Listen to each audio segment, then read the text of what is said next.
dan saya kira kita bisa berdiskusi setelah ini. Apa saja? Misalnya kita mungkin sedikit berikan tips atau berikan ide-ide bagi Pemda begitu. Apa saja kira-kira yang bisa meningkatkan PAD? Pertama begini, kalau kita mau jujur ya, harga tanah di daerah, di tingkat kabupaten, bahkan di seluruh Indonesia, itu ada yang selama 25 NJOP-nya itu nggak pernah naik. Ada, kalau kita beda dengan Jakarta, NJOP Jakarta itu kan tiap tahun naik, bahkan sampai 10%, harga tanah naik terus. Tapi di daerah itu, ada yang 14 tahun, ada yang 25 tahun tidak naik. Sebetulnya kalau ini bisa dilakukan guyup ya, sosialisasi, diskusi dengan baik dengan stakeholder daerah, ini sebetulnya bisa jadi solusi. Caranya apa? NJOP masyarakat dinaikkan dulu, sehingga masyarakat happy. Ya, yang mereka mau jual tanahnya, mereka akan mengalami kenaikan tanah dan sebagainya. Nah, proses penaikan NJOP ini memang butuh waktu, memang butuh pelibatan dari banyak pihak. Dan saya kira kalau nggak usah dinaikkan lah PBB-nya, NJOP-nya aja naik, nilai dasar dari perlakuan PBB itu naik, otomatis PBB naik. Tapi diiringi dengan satu diskusi yang bagus, dengan cara yang berkeringat memang, karena meyakinkan atau mengundang para stakeholder untuk membahas dengan NJOP ini panjang prosesnya. Ini NJOP-nya naiknya secara gradual begitu ya, artinya secara annual juga naik tahun per tahun, kemudian maksudnya tidak terlalu kayak dicicil begitu ya? Ada di daerah yang 25 tahun nggak naik mas harga tanahnya. Jadi si petani itu asetnya itu selama 25 tahun, berarti kan bisa hampir satu generasi. Nah ini yang kemudian lakukan revisi, dan menurut saya banyak cara lain ya, seperti misalkan meningkatkan NJOP tanpa meningkatkan PBB. PBB-nya tetap saja persennya, karena NJOP naik otomatis naik. Tapi yang terpenting saya ingin bawahi begini, ada cara lain yang tanpa membebankan atau menaikkan masyarakat beban lagi, yaitu dengan cara ya pemerintah daerah harus jujur. Selama ini jangan-jangan pemerintah daerah kita ini banyak pengeluaran yang sifatnya seremoni. Prof. Joni lebih paham ya, bahwa banyak di daerah itu para bupatinya datang menghadiri festival A, festival B yang menghabiskan anggaran APBD. Nah kalau kita melakukan apa yang disebut dengan memangkas lemak-lemak jahat di dalam tubuh ya, lemaknya dalam ototnya pemerintah daerah, ini pemerintah daerah akan langsing dan mereka akan sigap gitu loh melakukan program-program infrastruktur atau program-program pembangunan lain daerah. Maksud saya adalah daripada dia mengenerate hanya berpikir satu sisi PAD-nya saja, dia lebih baik di saat ekonomi kita lagi menurun seperti ini, dia memangkas belanja-belanja yang bisa dihemat.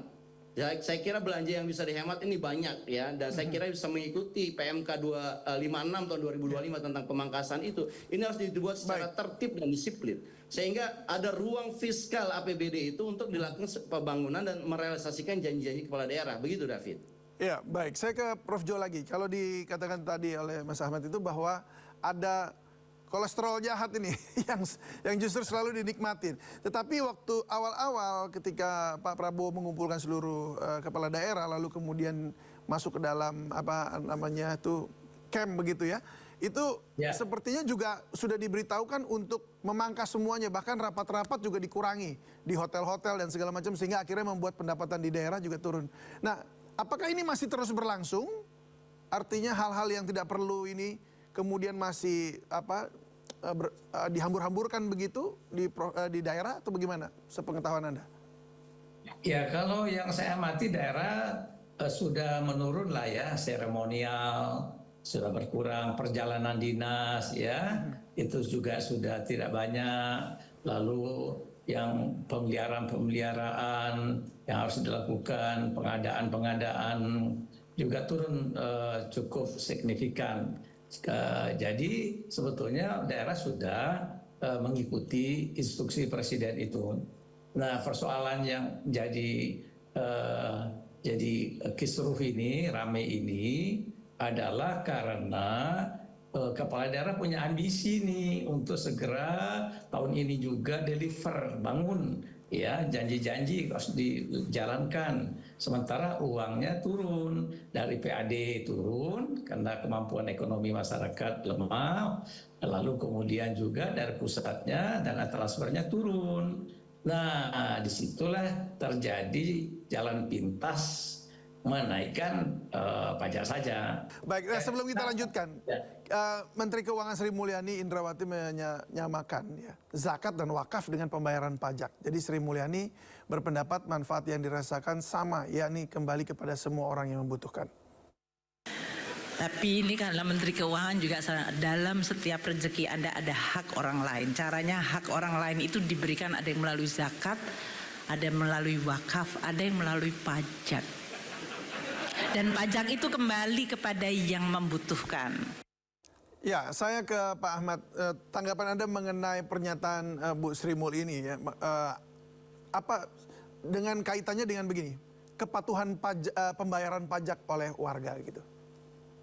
Yang jelas kalau melihat sudut pandangnya kepatuhan ya, saya kira memang ini bisa dikaitkan bahwa memberikan setiap kelebihan yang dimiliki kepada masyarakat, kepada yang dihimpun oleh negara dalam hal ini adalah pajak, itu adalah sesuatu yang tidak terlepas dari perilaku yang baik ya, satu tindakan yang dianjurkan. Dan saya kira kalau dalam hal kepatuhannya bisa disamakan antara zakat dengan pajak, tetapi dalam konteks cara pengambilannya tentunya berbeda.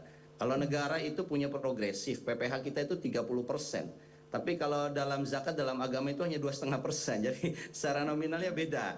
Ya, tidak bisa kita mengeneralisir sama semua, tergantung konteksnya. Kalau konteksnya adalah kepatuhan, semua orang harus bayar zakat karena masalah hak dan kewajiban dia sebagai orang negara, iya betul. Sebagaimana juga masalah zakat, itu hak perintah agama yang diperintah. Jadi sama, kepatuhannya harus diikuti. Jika dikaitkan dengan akhirnya bahwa di tengah masyarakat yang kan sebenarnya ada juga masyarakat yang memiliki tanah yang cukup besar gitu di daerah, tetapi sebenarnya mereka penghasilan mereka sangat minimalis sekali.